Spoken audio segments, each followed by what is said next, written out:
हां 2 साल से त होते नहीं खू चल आओ तेरे मुंह देखा 2 साल से नहीं खिया त अपना भौजाई के चलते नहीं किनु आवत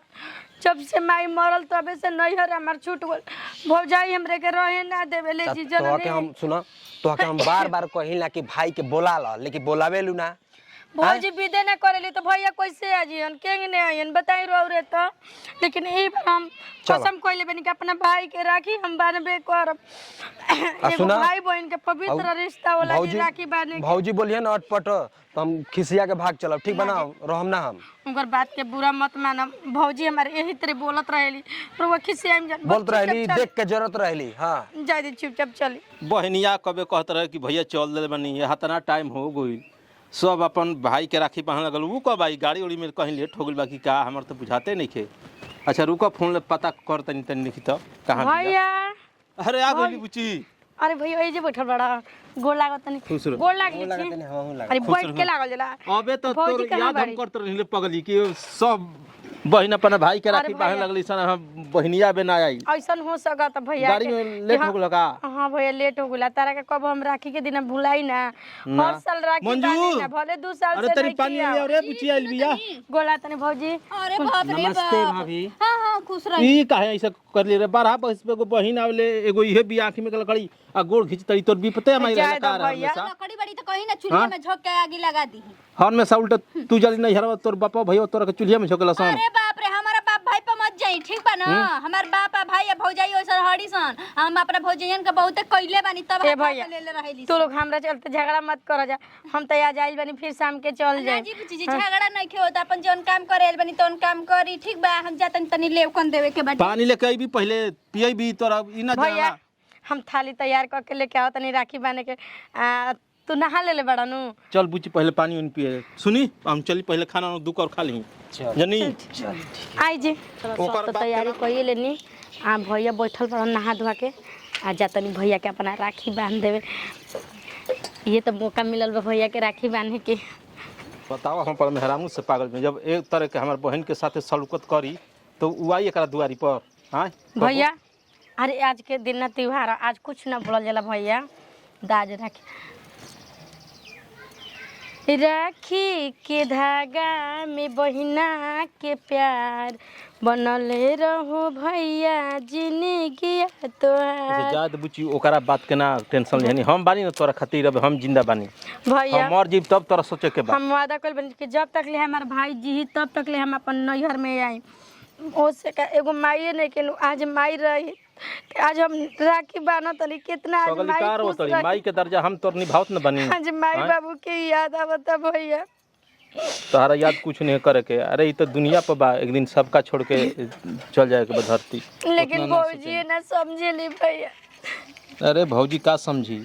उ नैहरे के वतु हिया जनली ज्यादा भैया हम ठीक बानी नु राखी के धागा में बहिना के प्यार बनल का करतई रे कतड़ी का करतड़ी ए जगह पर तोर भाई रही त असई तू करती देखी हमार भाई आ जाए हम अपने भाई के राखी बांधन तब रहो के राखी बानी जब हमार बहन हमारा के सुन हमार बहन सके तू ऐसो कर देना तू अपन भाई के राखी बांधबी ई समझ ले भौजी एक तो कितना साल के बाद आई रही भैया के राखी बांधे खातिर तू कितना एकदम शुभ काम कर देलू राखी फेंक के कितना साल आके हमरा मरद से मरवा देलू शांति हो गनु ना कितना साल के बाद आई रही तोर दुआरी पर फिर आई बार-बार दोबारा ऐसे करबे एकरा संग त ऐसा ननद के हमरा जरूरत नहीं के फुकरे मोने आगे में लहक चाहिए तो हम बार-बार कहत रही कि ये दुआरी मत आवा हिताई छोड़ दो तो तोहरा बात बुझाते ना रहे कैसे छोड़ दीजिए एक बार भाई सोना लेकर कहीं ना कहीं जहाँ इज्जत ना मिले ना वो जो आवे के ना चाहिए ये दुआरी पर झाकाऊ के ना चाहिए इज्जत नहीं के मिलत ही लग लड़ाई बिरे तोरे चलते तू भौजी के अपमान करते हमर बहन के हां खिलवाड़िया मरवाती अगर पेट का पानी पोते त भौजी हम कहे के मरवा जे आज हमर माई रही तो तू हमरे के ये दुआरी पर तकबो ना करब भौजाई तकबो ना करब खुद थुकत है ना तक बाबू लतो ना डालब देखी ऐसे मत करी जन्नी हमरा के नहीं ना कुछ कहत देखी रउआ के हम कुछ कहत नहीं की हम एजले जात नहीं भैया तू अपन ख्याल रखिए तू बढ़िया से रही कहां जी हम अपन ससुरा जाता नहीं जा ए जी देखी अगर राखी बनवाए बना रहुआ के तो हमरा घरे चल आई, रहुआ के हम इज्जत देब, हम कुछ कहत हाँ नहीं की भैया, अगर तार बहन के फर्ज निभावे के बा भाई बहन के रिश्ता के एगो राखी के ही डोरा के तो तारा हमरा घरे आवे के पड़ी। हमार कैसे के कसम दे देले बानी। जो तोरा पर हमार कसम जहाँ रही तहाँ बहन सुहागिन बन के रही, लेकिन ये चंडालिन के दुआरी पर को मत ये बहन हमारा खुश से होई, हम राखी बनवावे तोरा दरवाजा पे आ जाए। लेकिन जो चल चल तोरा के बताओ तनी घर चल। ले हमार बहन के भेज दे, ले जैसे हमारा के राखी ना बनवा देली वैसे तोर भाई है तोरा के राखी ना बनवा दे। ठीक है कहत नहीं हमार भाई है तो हम अपन भाई के राखी काहे ना बना। तो आज इतना दिन के बाद आइबो कहिए के लवड़िया तो हमरा मरत से हमरा के मरवा देले या हां तेरा कद बटे हमर भाई के राखी बाने से रुकवा दी। हां उनके मर्द में रहने में कब झगड़ा माई आ कोई सना बरावा आ खोज के भी हाल रे माँ काहे रे बुचिया, काहे रे उतली रे? हां अरे भैया आ भैया अरे आजकल के लड़की रोवत है सब चीज, चुप रह। आ खोज के हम के भी हलाए भैया। अरे का बात बा, चुप रह ना, काहे रे उतली? भैया घरवा में तो नचियो हमर बतिया ना सुनेला ने भैया। तो हम उनके समझावत नहीं ना, बोल ना का बात बा, काहे रे उतली? दिन रात अपना बहिनी के बारे में अरे बतिया कभी तो हम ना, चुप रहो ना, का रे बोला बनी,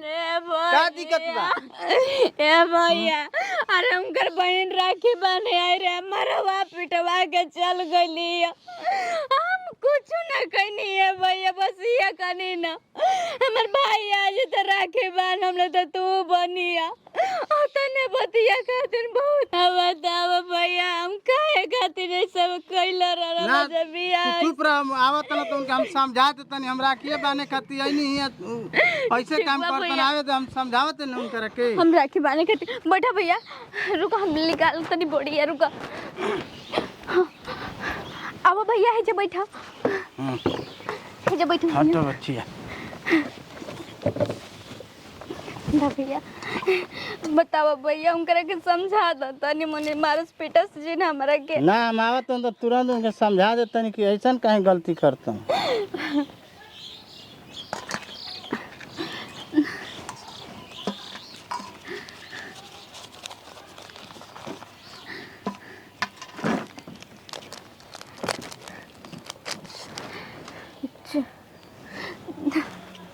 करे का सुन, जब हमार बहन एजाले रोके गुल बिया वसही तोर भाई एजाले रोके जाई। जब हमार बहन हमारा कलाई में राखी ना पहनलस काहे ऐसे तो तू करता अपन भाई महाराज? काहे कैसे कलाई में राखी पहनबी? का बात बा बताई हमरा से। सुनी, केहू के भाई बहन के अरमान होला। रउआ कैसे अपन बहन ले राखी पहनावे खातिर आइल बनी, वैसे ही हमार बहन आई रहे राखी पहनावे खातिर, हमारा के राखी पहने खातिर लेके हम बहन से राखी ना बनवा दिहलस। नरे बच्चिया का करना बोललस, हमर बहन एजाले रोक के गोई। हां हमर गलती बाटे हमारा मन में तो लिख नहीं है। हम कनी ना हमरो भाई आज तो मिल के बांधल जाई तो बड़ी तो पहले ही बांधे लगली। हां तो मैं का गलती बा अरे मारे? पहले ऊ आइल तो ऊ न बानी। अरे तो जाए दे ना बुझाइल, माने एकरा तो रउआ समझदार बानी ना, का समझदारी बानी? रउआ लिया या बनवाई हमरो चल बानी। घर में राखी ना बानी। अरे भैया अरे बतिया सुनत तनी काहे इतना उजाइल बानी? हम जाल काहे न बानी? हैं राउर बहिन आइल बे तो हमर बोलाई बहिन चल गुल हमर कलेजा फाटता। वो कबो त आवे के ना एकरे चल हमरा चबाइन सामने के चलते हमरा बहिन के हाथ उठा तनी कहतनी करे गलती। हां राखी ना बानी, चल घर। हम समझ गए नी तो हम रउआ बोलाई, हम ओके समझा देतनी। रउआ बोलाई बच्चा भी ओकरा समझ में नहीं खे आवत। आव रे बुचिया केने गइली रे? हां सुन, तोरे मैं गलती बात ऐसे काहे के करतली? यहाँ के बहिन आए रहे तो बांधे देला में का दिक्कत रहल? भैया हमर कहिए देनी तारा से हमर पहले मन रहे तारा के राखी बांध दे तब के वो बांधित रखी। ना तो वैसन काम ना कर, मिलजुल के रहल जाला तो ही लोग के रहे के बा काहे कैसे गलती करतलू सुनी बढ़िया समझा दी अब की पर हम बहन चल ओ की पर तो ऐसे एकरा नहीं के करे के ना अब मत करिए बच्चा करम जीजा जी गलती नहीं हमरो इहो के इज्जत पानी राख ऐसे करबी त के आई तोरा दुआरी पर ठीक बाइल बनी ना भैया राखी अपने अब ऐसे कबो ना भाई कर के गलाई ऐसे में बांध मत दे। बोला चल बांध रानी ऐसा गलती मत करिए वो रउआ तो जानते नहीं भाई बहन के कितना पवित्र एगो रिश्ता होला एकदम महाराज यही तरह माइल बानी बेरिश्ते के भाई बहन के कितना प्रेम होला हमर रखिए पीक देलन भैया कहा था रउआ राखी बनवा के आ खाना खा के तब जाए के बा हम तनी ठीक बा ठीक बा ठीक बा हमर रखिए दी